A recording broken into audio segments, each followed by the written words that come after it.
அதிகமாக வரும். ரெண்டுத்துலேயுமே ஒரே அளவு தான் விட்டுருக்குறேன். அதில் அதிகமாக கூட தண்ணி ஊற்றிக்கலாம். ஒரு கீழே ஏதாவது போட்டிங்கன்னா வேறு ஏதாவது வேஸ்ட் ஏதாவது இருக்குதாங்க. இல்லை, நம்மளோட கழிவுகளை வெளியேற்றும் போது உங்கள் கழிவு வந்து வெளியே வந்துடணும். மறுபடியும் அதை உள்ளே கொண்டு போகக்கூடாது இல்லையா? அதை வந்து இந்த வேலை இந்த இது பண்ணுது. உள்ளுக்குள்ளே திருப்பி போகும்போது அந்த கழிவுகள் இருக்கட்டும். வேஸ்ட்டு இது என்னங்கிற சொல்லி வெளியிடும். அது என்ன மேக்கு, இது என்ன மேக்குங்கிற சொல்லுங்கள். அது விஸ்பர். இது வந்து நம்மளோட நியமம்.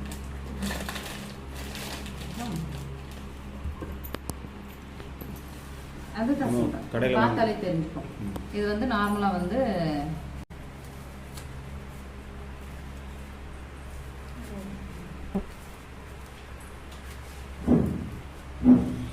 நல்லா மடிச்சு வச்சுக்கணும். எந்த அளவுக்கு திரும்பி கூட கொள்ளிங்க.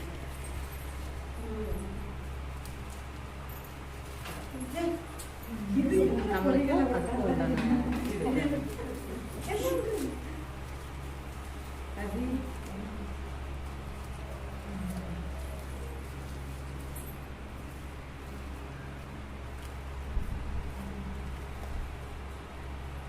அதுக்குள்ள உள்ளது அப்படியே ஓப்பன் பண்ணி பாருங்க. உள்ள உள்ள கழிவுகள்லாம் என்ன மாதிரி ஆயிருக்குதுன்றதை அது தெரிஞ்சு வச்சிருங்க.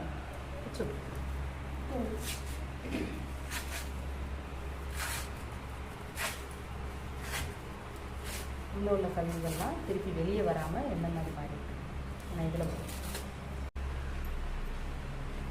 ஃபுல் அண்ட் ஃபுல் பருத்தி பஞ்சு மட்டும்தான் நம்மளுக்கு.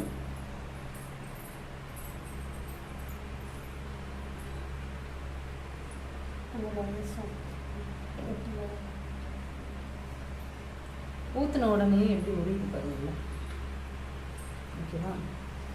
யாராவது ஒருத்தர் மேடம், யாராவது ஒருத்தர் அப்படியே எழுந்திரிச்சு இதை மட்டும் அப்படியே எடுங்க.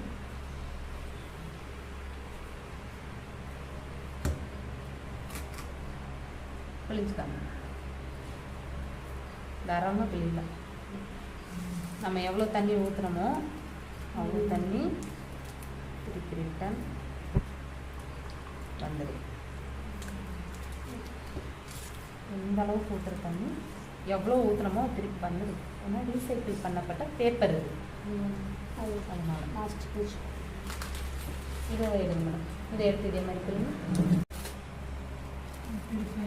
பேப்பர் ரீசைக்கிளிங் பண்ணப்பட்ட பேப்பர்